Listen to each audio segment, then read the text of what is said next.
Assalamualaikum warahmatullahi wabarakatuh, Bu, ya. Assalamualaikum warahmatullahi wabarakatuh. Alhamdulillah hari kedua di webinar ini, Bu, ya. Sungguh apa ya, saya punya anak kembar sih, Bu, ya, jadi, Alhamdulillah. sungguh membantu sekali, alhamdulillah. Ini saya yang ingin tanyakan satu, Bu, ya. Kita kan punya bertetangga dengan anak-anak yang mungkin seusia dengan anak saya. Kadang ada kata-kata yang misal yang yang sepertinya kurang pantas. Akhirnya anak-anak kita kan kembar, yang satu kadang ngikut, yang satu masih bisa apa, dibeneri itunya. Lah, kita sebagai orang tua, bagaimana supaya supaya kita sebagai orang tua bisa memberikan, eee, ke anak kita agar tidak mengikuti kalimat-kalimat seperti itu, Bu, ya. Apakah lewatnya dengan memberikan ke ke anak yang tetangga kita dulu dengan cara yang halus atau bagaimana, Bu, ya, sepertinya? Baik, tafadhol. Ada lagi? Cukup? Terima kasih, Bu, ya. Masya Allah, subhanallah. Assalamualaikum Jadi, warahmatullahi wabarakatuh.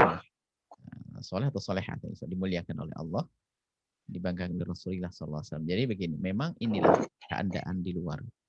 Satu sisi anak kita agar bisa menjadi anak yang pandai berinteraksi, bermasyarakat, berkomunikasi dengan orang lain, itu penting. Nah, tetapi satu sisi kadang pulangnya tuh membawa yang aneh-aneh kalimat-kalimat. Itu pengalamannya bukan pada Anda saja. Kami juga menemukan. Di saat suatu ketika masih anak kita pondok belum dibangun, anak kita masih kita titipkan di tempat di luar yang sering bergaul dengan orang luar. Ini pulang mesti ada saja hal-hal yang unik seperti yang Anda sampaikan itu kalimat.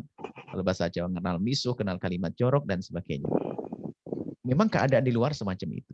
Tapi tidak semua di luar itu kan orang jelek, tidak. Cuman di antara 20 ada 2, kadang mempengaruhi dengan kalimat-kalimatnya. 2 anak yang nggak benar ini. Itu ada. Makanya ini memang resiko di luar. Makanya hari ini, tadi kami singgung, hari ini sangat tepat kalau sudah anak kita dengan kesibukan kita sendiri, dengan pikuknya dunia, dengan bermacam-macam yang namanya media-media, yang sangat sekali mengganggu anak-anak kita, maka tempat yang sangat tepat untuk menyimpan barang berharga kita yang namanya anak ini adalah pondok pesantren. Itu pertama. Tapi sebelum ke sana, mungkin usia juga masih kanak-kanak banget ya.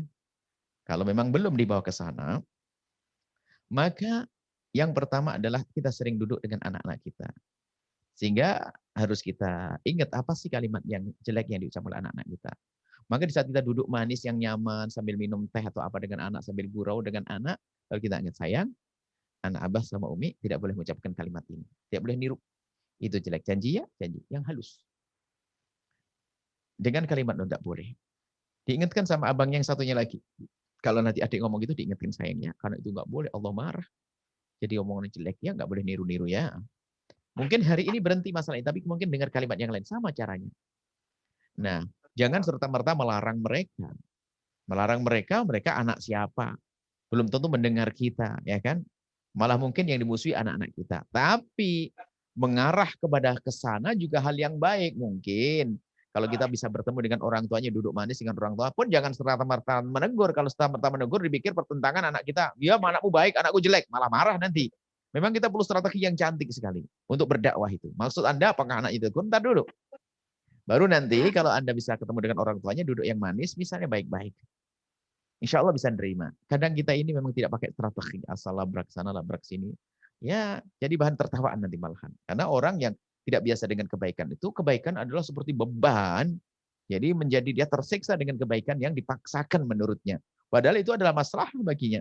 Tapi kadang ketersinggungan karena anaknya, ya anakku bang jelek, memang kenapa sih? Ya jangan boleh dekat anakmu. Kenapa boleh dengan saya? Malah marah begitu nanti. Baik, seperti itu insya Allah. Semoga Masya Allah Allah. mudahkan Anda untuk menjaga anak-anak Anda. Dan kepada siapapun hati-hati. Waspada dengan lingkungan. Lingkungan. Bahkan kadang suatu ketika, kadang lingkungan bukan urusan ngomong. Ini sebuah kisah ya. Saya penting suatu ketika ada seorang ustadz, Allah yarhamu meninggal rupanya, yang kami ceritakan. Dia itu pernah cerita, itu sahabat dia.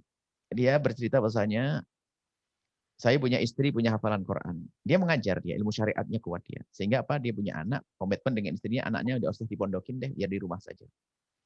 Dan betul anaknya umur 11 tahun sudah bisa menghafal 9 juz Al-Quran. Luar biasa. Dan yang didik adalah ayahnya dan ibunya. Cuman ayah ngajar di pondok-pondok. Dia keluar masuk pondok. Suatu ketika di bulan Ramadan ini, sebuah contoh saja. Ini sudah kisahnya sudah lama, belum zaman ini beberapa tahun yang lalu, 6 tahun, 5 tahun, 6 tahun yang lalu ini kisahnya. Suatu ketika sang ayah di bulan Ramadan lihat anaknya itu bersama rombongan 4 atau 5 anak temannya dari rumahnya seseorang di gang yang dia lewati, di gangnya dia. Kaget, akhirnya ditunggu sama anak-anaknya gemeteran gitu, pasti bakal dimarahi sama abahnya. Ini nak, kamu kemana nak? Cerita ke rumahnya ini. Ngapain kamu di sana? Karena takut bilang, anu bah, masak mie bah. Wah, bulan Ramadan masak mie. Cuman abah ini karena biasa jadi orang ada sadar sesuatu yang disembunyikan. Masak mie? Ya bah, maaf bah. Apa yang lain lagi? Nggak bisa ngomong dia. Didudukin. Kamu harus jujur dengan abah. Kalau kamu bohong, Buya akan marah besar. Tapi kalau kau jujur dan bertobat, abah tidak marah. Ngapain kamu di sana? Nonton bah. Nonton apa? Nonton, subhanallah. Waktu cerita ke saya, sang ayah nangis. Rupanya apa?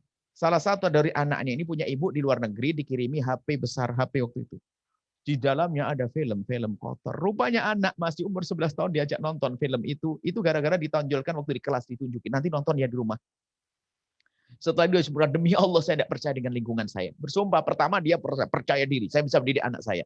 Ternyata dia kalah juga dengan lingkungannya. Masya Allah. Teman sekolahnya, masih anak-anak sumur dia.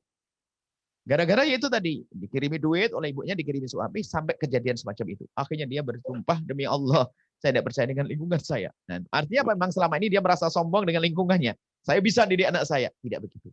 Anda baik, istri Anda baik, Anda ketat, istri Anda serius, tapi di lingkungan Anda tidak sama dengan Anda. Artinya, kalaupun putra-putrinya ada di rumah, kewaspadaan harus tetap ditingkatkan. Makanya, HP dan sebagainya, media-media sosial ini adalah sangat membahayakan anak-anak kita, bahkan sehingga anak-anak kita menjadi anak-anak yang bisa kurang pergaulan dengan siapapun. Karena apa? Dia lebih khusyuk dengan itu. Na'udzubillah, apalagi sudah kenal hal-hal yang kotor seperti itu. Na'udzubillah. Semoga Allah menjaga putra-putri Anda. Wallahu a'lam bishawab.